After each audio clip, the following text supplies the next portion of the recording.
Good morning મિત્રો, જય ભોળાનાથ. ભોળાનાથની કૃપા આપ સૌ પર બની રહે.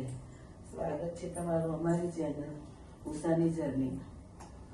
સવારે પડી ગઈ છે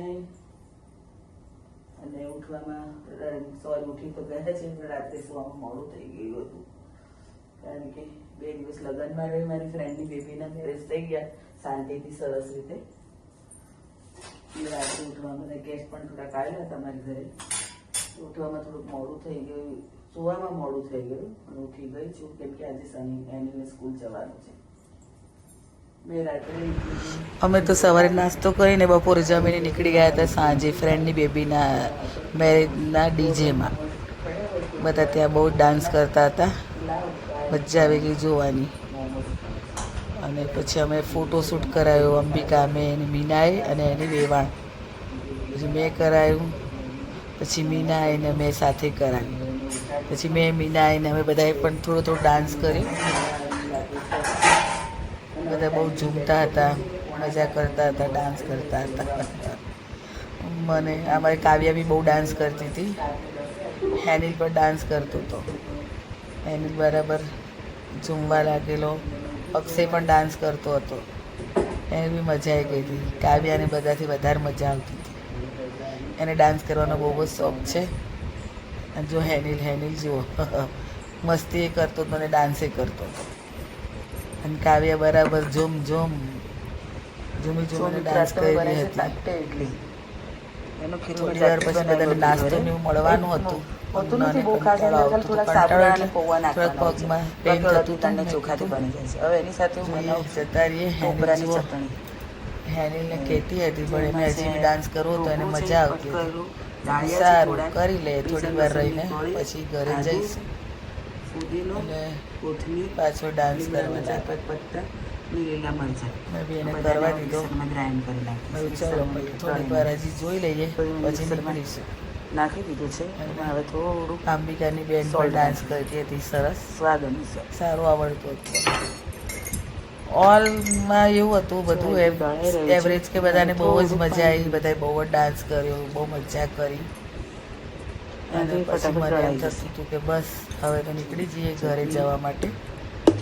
પછી હું બધાને બોલાવવા માટે નીકળી, બધાને ભેગા કરતી હતી. બહુ બદલી પણ નહીં. ચલો હવે આને કરી દઈશું વઘાર. બધાથી પહેલાં તો હેનિલ જોડે જ ગઈ.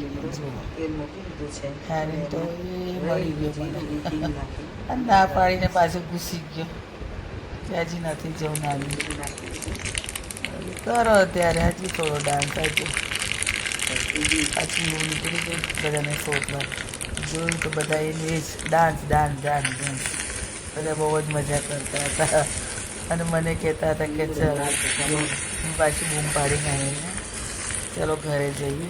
તો જુઓ પાછળ બધા લાગી ગયા ડાન્સ કરવા માટે. આજે ડાન્સ હતો ને કાલે પાછા મેરેજ હતા, સાંજના મેરેજ હતા, એટલે અમારે તો સાંજે જ જવાનું હતું. એટલે અમે બધું જોઈ અને ઘરે નીકળી પડ્યા. અમે જમીને આવી ગયા હતા સાંજે ડીજે પાર્ટીમાં.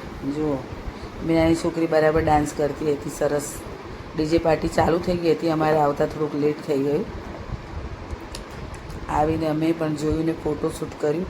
મેં, અંબિકા, મીના અને અંબિકાની વેવાણ. પછી મેં કરી થોડુંક, પછી મીનાને મેં પણ થોડો ડાન્સ કર્યો. જેવું આવડે એવું કરતા હતા. આવડે, મને બી બહુ શોખ છે, પણ હવે થોડુંક ઓછો કરું છું. પહેલાં બહુ જ કરતી હતી. જો કાવ્યા પણ બહુ ડાન્સ કરતી હતી, એને મજા આવતી હતી. બાકી સરેરાશ બધાને બહુ જ મજા આવતી હતી. ડાન્સ કરો તો કોને ના ગમે. બધા ઝૂમ બરાબર ડાન્સ કરતા હતા. હેનિલ ક્યાં ગયો? એનું આ રહ્યો, જો એ બી ડાન્સ કરતો હતો. એને તરત જ અમારો હેનિલ તરત જ ફ્રેન્ડ બનાવી લે નવા, કોઈને કોઈ. બધાની ફ્રેન્ડની સાથે રમતો હતો અને ડાન્સ કરતો હતો. અને છે ને આ લોકો થોડા ઘણા પૈસા પણ ઉડાડતા હતા, તો એ થોડા ઘણા વીણીને લાવતો હતો અને અમે લોકો પાછા નાખી દેતા હતા, પૈસા ઉડાડી દેતા હતા. એને પણ બહુ ગુસ્સો આવતો હતો. એ કહેતો હતો ના, એવું ના કરો. પણ અમે એની વાત નહોતા માનતા. એને બી ના ખબર પડે એટલે વીણી લે. જો આ ડાન્સ કરે, આ જો આ ડાન્સ કરતો કરતો પૈસા દેખાઈ જાય ને પાછો આમ તો નીચે જુઓ પાછો લઈ લે અને મને આપી દે, અને હું અક્ષયને આપી દેતી હતી. અક્ષય પાછો એ પૈસાને ઉડાડી દેતો હતો. આમ તો ના કહેવાય સારું, કેમ કે પૈસા બધાને પગમાં પણ આવતા હતા, પણ હવે શું કરીએ, આજકાલ બધાનું આ મજા આવે છે. આ બધું એવું થઈ જ ગયું છે, પૈસા ઉડાડવાનો મોહ લોકોને બહુ મજા આવે. જુઓ હવે હું હેનિલને શોધતી હતી કે ઘરે નીકળી જઈએ, ટાઈમ થઈ ગયો હતો. ત્યાંથી મારું ઘર 4-5 કિલોમીટર જ દૂર હતું, પણ હવે બધું જતા રહીએ ને, બહુ રાત થવા લાગી હતી. પણ હેનિલ મારી વાત નહોતો સાંભળતો. હું પાછું બીજા મીનાને બધાને બોલાવા ગઈ, તો એ બી ડાન્સ કરવામાં મગ્ન હતી.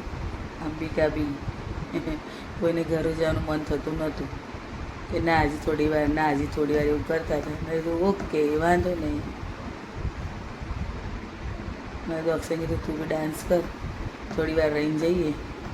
પછી અમે ખરેખર ઘરે જવા નીકળી જ ગયા. બહુ મજા